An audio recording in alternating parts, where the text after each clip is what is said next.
the stone gate and seen the enemy recoiling before their superior numbers. And now the bearded ones were clinging to their heels as tenaciously as gnome excrement sticks to your boots.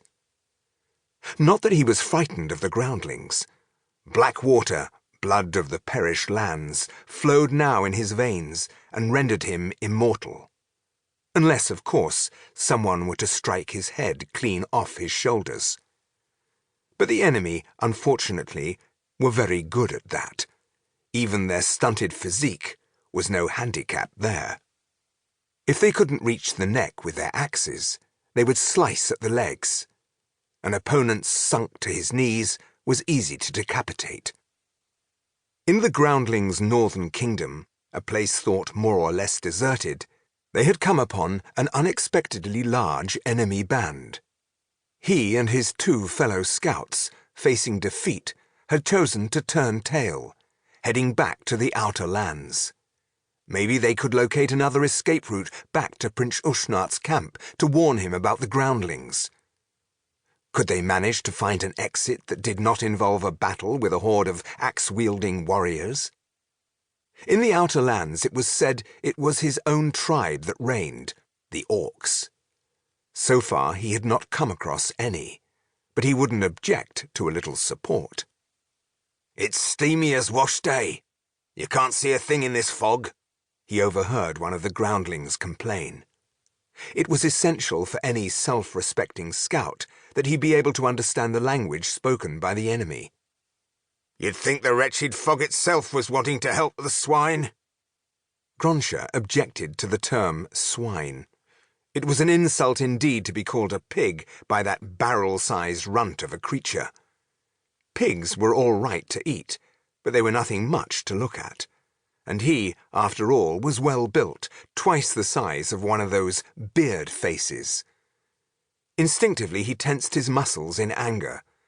This made his armor grate against the rock behind, signaling his whereabouts to the dwarfs. They'd heard it. "Ah, we've got him!" "Oh, no, you haven't, Beardface." Gronsha sprinted away to shake off his pursuers, but again the dull metallic clank betrayed him.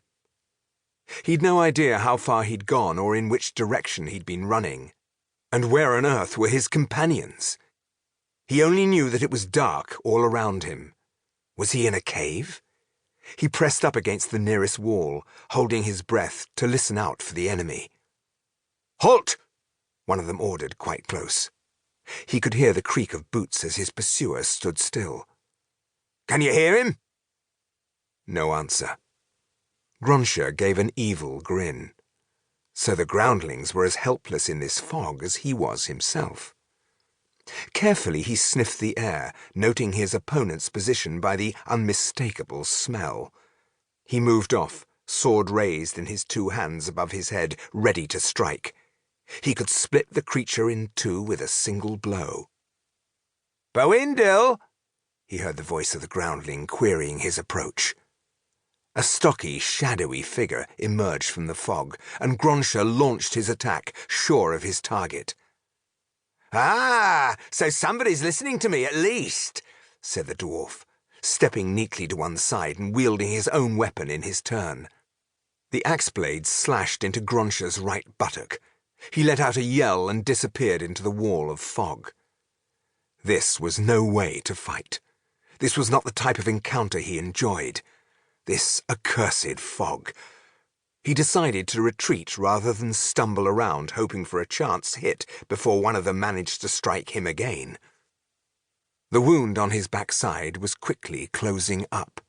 The black immortality draught that he had been taking would heal him instantaneously, though the cut had been in a sensitive and undignified area. Typical of those devious groundlings. They would always avoid honorable combat and sneak off and hide in their strongholds and caves. Gronsha turned and headed back through the thick mist. Behind him he heard the screams of a dying orc felled by a groundling. The ghastly sound curdled his blood. He caught sight of a small figure backing into view through the mist. Without pause for thought, he raised his weapon and smashed the blade right down on the enemy's helmet.